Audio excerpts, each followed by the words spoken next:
Добре дојдовте во Зебра. Денеска ја продолжуваме темата што ја започнавме оваа среда, а која што се базира на последните истражувања кои велат дека речиси половина од популацијата во Македонија има прекумерна телесна тежина, а речиси секој петти македонец е сериозно дебел. Доколку навистина мрсната храна и се помалку физичката активност оставаат вакви траги врз телото на нашите сограѓани, тогаш можеби е вистинското време да запрашаме дали општеството треба да поведе еден нов систем, да воведе нов систем за здрав начин на живот. На наше големо задоволство во студиото на Зебра денеска со нас е Горас Цветковски. Добре дојде, познатиот македонски актер и Трендо, Сашо Мацановски Трендо. Има многу атрибути кои што би можела да ги додадам на името. Познатиот Трендо. Но во овој случај одберам да кажам хедонистот Трендо. Имам ли право? Така ми се падна се. Ја би можел слободно и за здрав живот, бидејќи мислам дека дилемата е малку И Горас може обрати. Границата е пренасилена е, нели? Така. Бидејќи мојот одговор би бил да, здрав хедонизам. Но почесто те гледам во чамо отколку на стаза, затоа одбрав да те наречам хедонист. Во различни смени сме на стаза, затоа иначе ми има на патека да возам точаци со децата главно и тоа ми е окей. Инаку што ја знам, хедонизам или здрав живот, тоа е како во мрзенци кои те прашат прасе или јагне, викаш да. Мислам, зашто да не и двете? Затоа што хедонизмот не значи дека е нездрав сам по себе. И јас би пробал се што ми е кејф, макар тоа било и здраво. Мислам, поентата на хедонизмот, иако прво што ја знам да разјасним, мене хедонизмот така кажан ми звучи малку безобразно, раскалашно и премногу телесно ми звучи. И мислам дека погрешно се разбира како некој што банчат по кафани или нешто, дремат безброј сати. Мислам боем да си уземје со таков GDP и ваква власт со забрането пушење, не купување. Да, баш пуританска. Е малку без везе. Хедонизмот што значи? Хедонизмот во суштина значи отсуство на немир, на лоша вознемиреност. Тоа во ориентална верзија се вика раат. Што има лошо да си раат? Значи, ако наместо хедонизам збориме раат, мислам дека многу поблиску ќе бидеме. Горас, тебе те забележавме, го забележавме Горас на Скопскиот маратон, иако немаше толку многу фотографии со тоа како ти ги поминуваш 5, односно 21 километар, така? Полумаратонот го трчаше како што имаше од девојките кои што го трчаа и кои што се селебрити еве како и ти, но те гледаме и на стаза. Ние девојките. И на стаза ние девојки. Но те гледаат и на планина, значи планинари се искачуваш, значи некако повеќе го врзуваат. Навечер на водно. Да. Колите со Night Google сум тако, да, цело време. Навечер сум околу паркинзите таму горе негде. Ме гледаат таму. А прашањето е?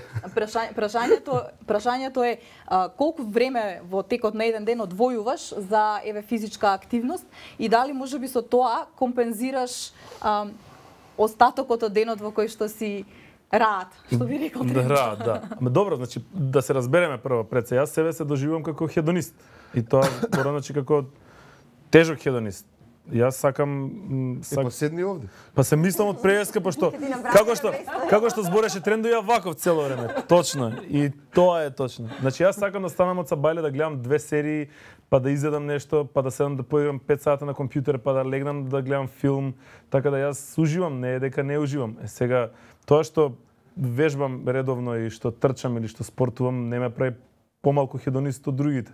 Се разбира, влогот можеби за некој потежок да треба, не знам, да се придржува на одредена исхрана или да мора да се одмркне од дома, да стане, што вика Трендо, оска се помери, ја не можам далинско да го земам. Али овакво, значи, ако за некој тоа представува проблем да се изменаџира времето, за некој други не претпоставува. Фала Богу, мене професијата не ми е толку стригна од 5 до 12, од собајле, не знам, со рударите или од... Добриот изглед е многу важен во твојата професија. Тоа ми дава само оправдување за да се мачам повеќе. Мачам, нели, условно кажано, да се трудам повеќе, да речеме. Ама после некое време кога ќе сватиш дека, мислам, кога ќе си го ускладиш времето и сите работи и начинот на јадење, на работа и сатницата, многу мал проблем е, дури и веќе не е ни проблем да постигнеш се што сакаш да постигнеш, условно кажано. Дали уживаш додека спортуваш? Како не? Тоа те прави малку поинаков хедонист од другите. Епа, на пример, да речеме, не знам, пред година дена кога јас имам периоди во годината кај што активно спортувам и активно се мачам, нели, со специјална исхрана, со јадење 8 пати на ден, со броење, нели, кај што јадам бројки протеини, углехидрати и масноти, кај што нема ни вкусни бутуни, ништо, јадам сунгери и стиропор. Ама, на пример, мукава што викаат убитово тоа софт сунгерчето. Знаете колку е вкусно тоа, луѓе? Поготово кога ќе остаи на дожд.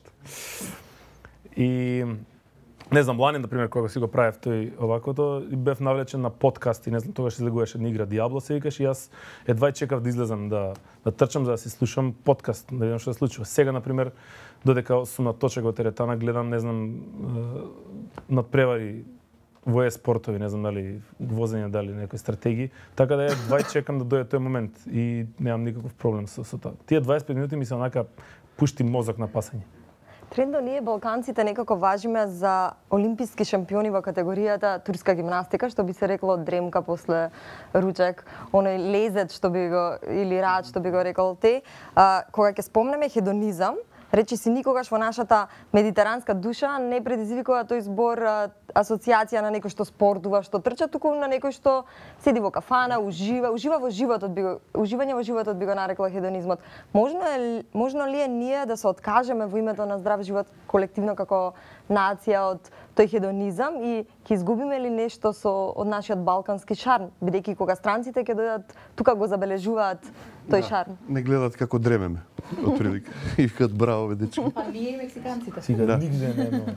Знаеш како, јас не верувам дека живот може да се подреди на една основна вредност и се да биде осредоточено со тоа. Значи, отприлика исто живееме со горест, ја имам такви периоди, само што моите се многу пократки, може на здрав живот со часови се мерат. Меѓу ручек и вечер отприлика внимавам што јадам, на пример. Али стварно не мислам ние од ниедна вредност да правам фетиш, нит од некакво уживање у животот, бидејќи тоа знае да биде многу испразно.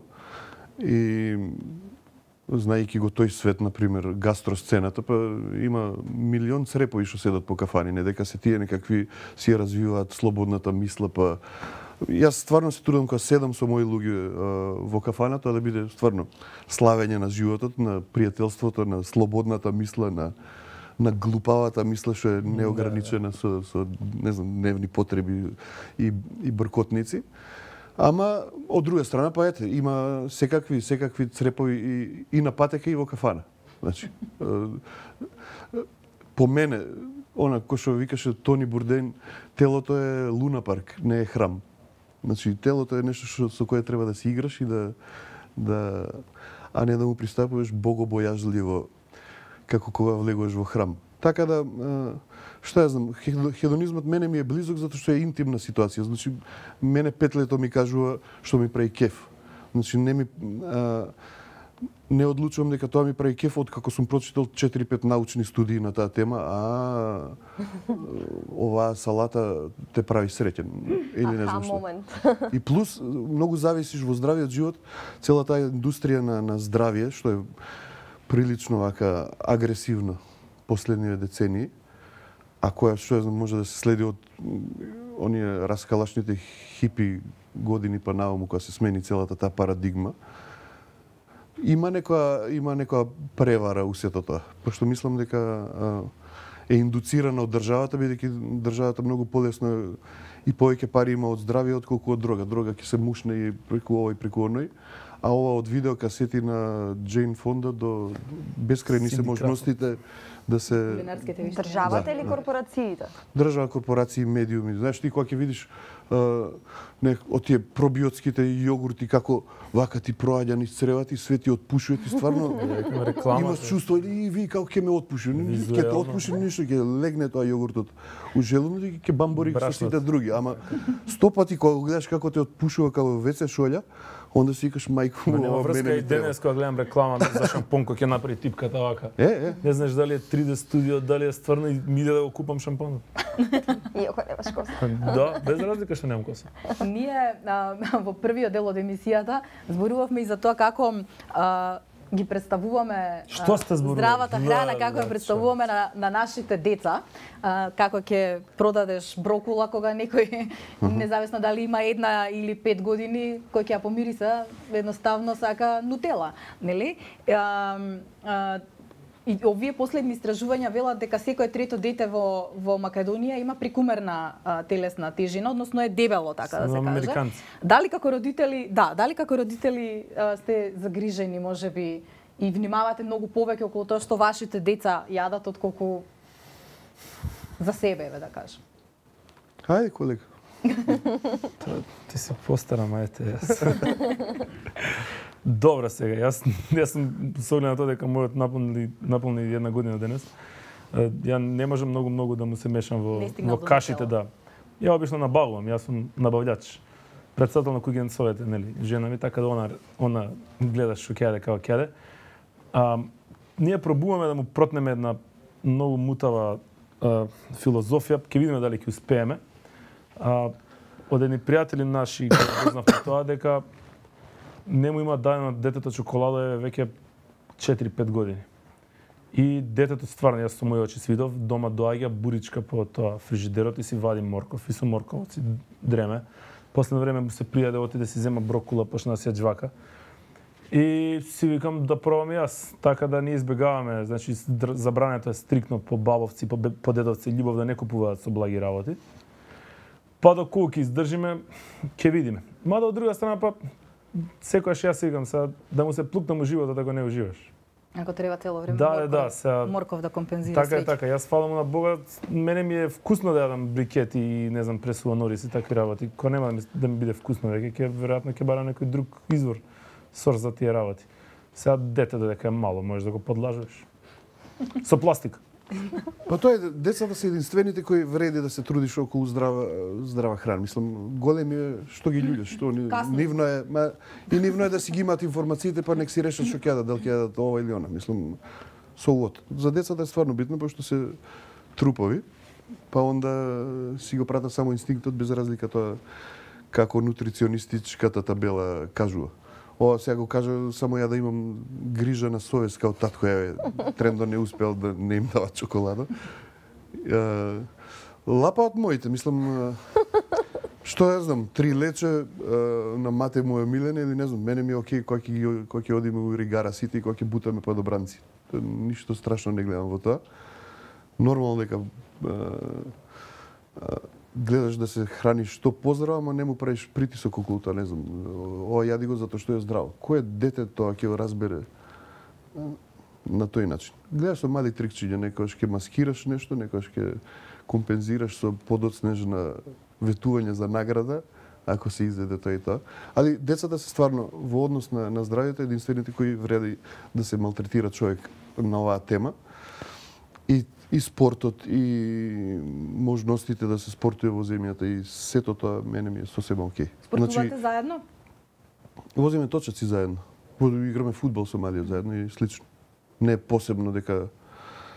Сега е моментот да спортуваме? Да, и сега не знам, мора да одбере спорт. Нит мора да одбере спорт, нит мора да одбере инструмент, ниту па јазик. Нека си тера и не го брзам да ми порасне. Напротив, на таа малата бела и реков да ми вети дека нема да порасне брзо за да уживам у тоа медениот родителски месец. Се согласуваш со Горас дека хедонизмот точно носи здравствени ризици, но рутинизиран здрав начин на живот носи ризик дека ќе умре човекот досада? Јас би бил крајно незадоволен од било каква смрт да ми се случи. Значи, јас не можам да одберам сега од што сакам да умрам. Јас стварно би бил разочаран од себе. Многу би си фадал сам на себе во тој случај. И не би го меркал така ризикот. Работата е здрав живот и не знам, долговечност е убава работа. Сама по себе долговечност не значи ништо. Мислам, што е здраво да го водиш животниот стил на Џордано Бруно. Значи он загинал само затоа што сакал да ја истера својата приказка во која верувал. Сега не можеш да му речеш оној Џордано Бруно или сите антифашисти што загинале во Втора светска војна, тоа е многу нездрав живот. Што има здраво да се тепаш со германци? Ќе те утепаат бе. И се не можеш да речеш, видите, ама вие не водите здрав живот. Екзектли не водиме здрав живот затоа што мислиме дека во моментов имаме нешто повредно од тоа колку години ќе живееме. Така да не може да се прави дури и од здравието и од животот не може да се прави фетиш ако зад него не стоат и други вредности. Може ли тоа да го прави државата? Например, ако веќе поставува стратегија во смисла, нели, пушењето е забрането во затворените локали, во кафани, ресторани, кафичи и така натаму, тогаш да се преди на едно ниво повисоко, па да се, не знам, организираат повеќе физички активности за деца, па и за возрастни, па да се промовира здравиот начин на исхрана. За деца да. Емисии за готвење. За деца да, за возрастни брокола на 100 начини. Да. Алачки да се. Без Само една здрава, да. Тоа е најголемата иронија во теретана, кога на 3 телевизори идат 3 различни емисии.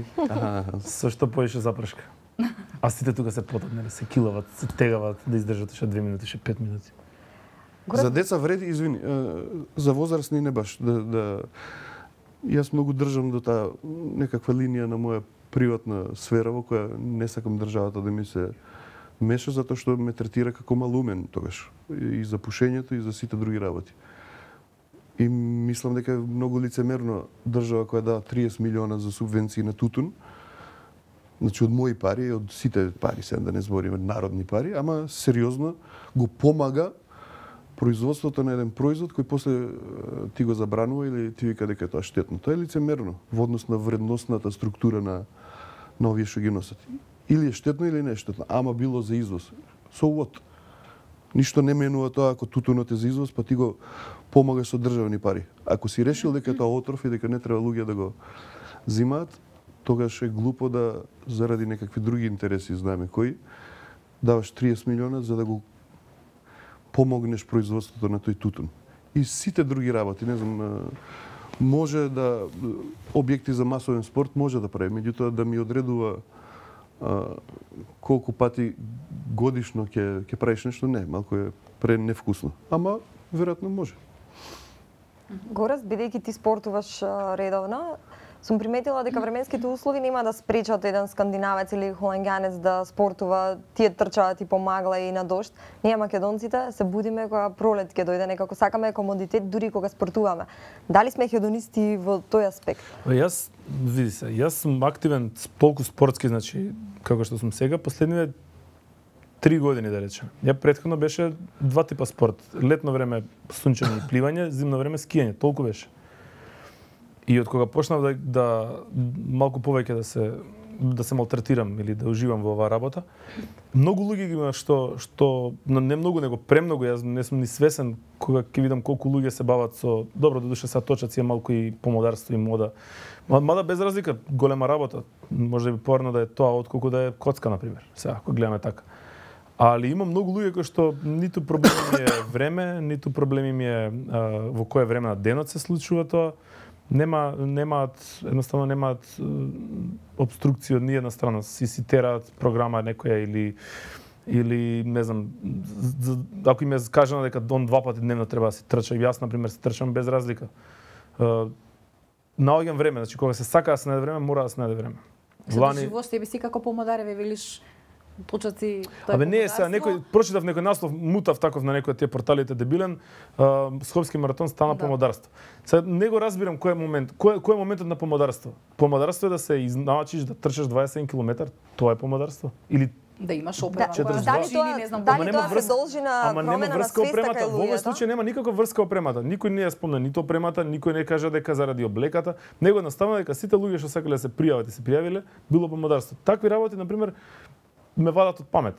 Дали се големи бројот на луѓе кои спортуваат, тоа е евидентно. Значи бројот на учесниците на Скопски маратон речиси се удвои. На стаза е постојано пред една година или две стана, да речеме, помодарство, точак да се купува скуп. Мене не ми смета тој тип на помодарство. Ја немам никаков проблем со тој тип на помодарство. Дај Боже, нека стане помодарство пливање, па нека изградат 50 базени да пливаме сите. Но тука е опасноста да кажат, значи тогаш здравиот живот е веројатно многу поблизок кон оние кои што се побогатите отколку до она што може да си го дозволат посиромашните да купиш скап велосипед или да купиш. Ништо од ова не е мандатори, значи ништо од ова не е задолжително дека ти треба да имаш скап точак, скапи патики или скапа капа и купачи за бањање. Тоа е апсолутно неточно, ниту па го кажав, ниту па го мислам, значи на стаза моментално има мислам дека 50 пати повеќе луѓе кои што вежбаат отколку што одат во теретана. Или кои што вежбаат тенис или кои што имаат опрема скапа за скијање или за бордење. Значи човек ако сака да спортува може да се најде милион различни варијанти. Значи тука нема никаква врска финансиите. Само едноставно што некои работи се напнуваат премногу и се ставаат во една рамка и која што мора, не знам, сега моментот да се случи и дека сега е тоа ин и дека сега тоа е хит. Кај мене, аз верувам дека и кај многу луѓе ствара контраефект. Значи јас можеби сега глупо да кажам, ама заради такви работи од тој тип на статии и на блогови, на цели такви текстови, можеби следен пат кога ќе треба нешто да направам големо, би се подразмислил малку, знаејќи дека ќе биде после тоа различно прочитано. Каде го наоѓате, бидејќи заклучувам дека и двајцата се обидувате да најдете баланс меѓу тоа што значи уживање во животот и здрав начин на живот кој што ќе го продолжи истиот, успевате ли да најдете баланс? Каде е таа точка? Се чувствувате ли удобно во својата кожа? Јас многу. И мислам дека првенствено зависи од луѓето. И ако имаш потреба да го правиш тоа, и ако ти е убаво, ќе го правиш тоа. Без на патека сум и јас секој ден скоро со малиот на точоци. И се тоа не го правиме заради програма. Мислам, него му е забавно тоа и мене ми е забавно со него да возам точак. Не затоа што тоа ќе му внесе убава навика, но само по себе, ако живееш фино и културно и ако имаш најнормален однос кон себе и кон животот, ќе си дојде само по себе. Ама без меракот па ништо не. Мислам сега да го убедам јас дека тоа му е заради мускулите, дека тоа калциумот сега ќе му се не знам концепт да му правиш на тоа. Да, од тоа. Премали, треба да му биде забавно. На патека ги има секакви, ги има и помодари, има шминкери, има некој иде заради ова, некој иде заради да покаже можеби какви патеки има. Не можеш да ги поедноставиш работите. Мене од патека е единствени кој ми пречаат се овие over 60 years голи што се шетаат. Мене не толку мене на патека ми пречаат моторите. Што има таа потреба на тие да се собликуваат голи? Што заради маиците ли? Мене стварно не ми е јасно. Нема човек над 6 години машко што не е соблечен, мислам. И се сеакаат, кој е така? Да фатат сонце. Идеме на руска плажа. Да се фати сонце, човек. Данило Коцевски да седи да ужива како бил у Старо Скопје порано. Оно што е особено интересно во ово истражување околу телесната тежина на македонците е што го покажува проблемот кој што жените го имаат многу повеќе од мажите во Македонија. И кога овој податок беше објавен, дел од дискусиите и оправдувањата беа балканците сакаат жени со облени. Вашиот коментар? Во барок, во рококо, таму на времето. Ја македонците уопште не ги познавам као прво. Јас се оградувам од македонците, затоа што не го знам репрезентативниот примерок. И не сум сигурен дека е тоа така. И не сум сигурен дека општо жените имаат повеќе проблем со телесната тежина, односно таа е поголема отколку што мажите имаат проблем. Така ли? Некако, да, според официјални истражувања на Институтот за јавно здравје. Колку повеќе и кои се тие, на која возраст? Па добро, веројатно е направен репрезентативен примерок. Да. Добро, веројатно има тајни и во тие податоци се крие нешто на која возраст они се расходуваат жените у Македонија и што ја знам. Зависи како се возени. На 5 години од матура се нешто. Македонско девојче ита да стане тетка, мислам. И се брза и по начин на облекување и по си сакаат така да се. Па добро, се одат по сценарија, се знае, значи да си завршиш школа, па факултет, па да се земеш, па да си родиш дете или две, да станеш домакинка и да си умреш среќна и. Ама ова се стереотипи. Тоа е сценарij. Тоа е. Но кога ќе излезеш на патека и кога ќе ги видиш сите тие прекрасни девојки на стаза, ова се стереотипи за македонската жена. Јас го кажав тоа иронично, значи целата ваа. Знаеш што, жена ми моја на пример од овде до онаму, она најрадо би се затрчала. Јас никогаш речи си немам потреба од точка А до точка Б да се затрчувам. Мислам, осим лаф ако те брка, па да си најдеш причина. Она искрено би се затрчала, она ужива у трчањето, бидејќи има таков... Тоа и прави мерак. Ја, не знам, ќе се качуваме на водно. Јурук мој овој заменикот, он секој ден е на водно. Ја само со поглед би можел да го испратам. И доволно ми. Мене водно ми е страшно досадно. Не, водно, знаеш ли зашто ми е досадно? Ја не можам да например, јас сакам да спортувам, ама сакам одредени работи. Например, можам да трчам 100 сата, да возам точак или да се качам на водно, ма нема шанс. Ја еднаш се качев на водно до средно. Ај што ме претиса, таки фити, значи. Тука ми се сруши цело. Назад врат се одма. Викам уште Јане Милјовски ако ме претица. Да. Ќе седнам, ќе си пукам у колено и толку. И стигнувам некако до средно водно, одмарам, и некој ме гледа тоа паркингот и вика: "Трендо, момент", и вади лаптоп од колата и да ми покажал клипови. Те види Што изморен. ги немал објавено на сајт. Знаеш, па има сега- чувство дека ти е досадно ако си сам. И во странството можеш да го правиш. Ја, например, не знам, стави водно на црна листа. кога сум бил, ба да, не ќам поинако е. Например, кога сум бил во Бостон, таму стварно можеш да земеш пиво или овошна салата, што и да е, седнеш на клупа, читаш книга. Овде да ме видат мене на книга, ќе мислат дека што се дремеш сам, сега ја ќе ти правам Досадно ти е, сега јас ќе ти направам забавен живот. Ти не си свесен дека ти е досадно. И од средината зависи. Горас, Трендо очигледно беше дека нас не ни е досадно со вас. Ви благодариме што бевте дел од Зебра. И благодариме на гледачите што ја следа емисијата на Зебра онлайн МК на Алфа и Ера телевизија. Поздрав!